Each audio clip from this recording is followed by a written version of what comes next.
ટાંકીમાં નર માછલીની સંખ્યા બરાબર કેટલી નર માછલી? 5.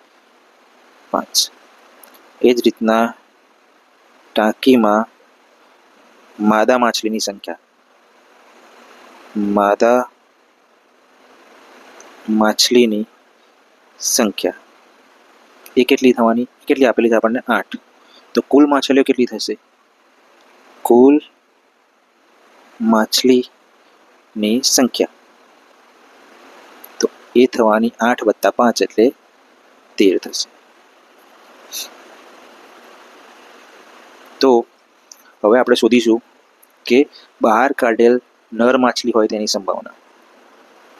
તો અહીંયા લખીશું બહાર કાઢેલ, અથવા તો ડાયરેક્ટ લખીશું નર માછલી હોય તેની સંભાવના.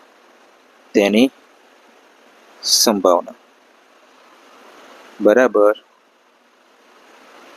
અંશમાં શું આવશે? નર માછલીની સંખ્યા.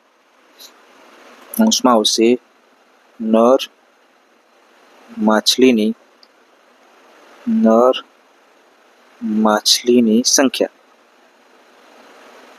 સંખ્યા અને છેદમાં આવશે કુલ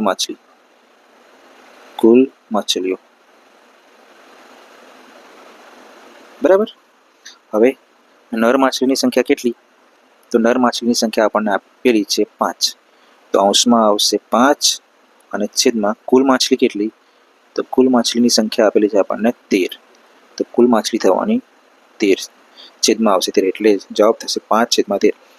એટલે કે નર માછલી હોય તેની સંભાવના કેટલી થવાની? 5/13.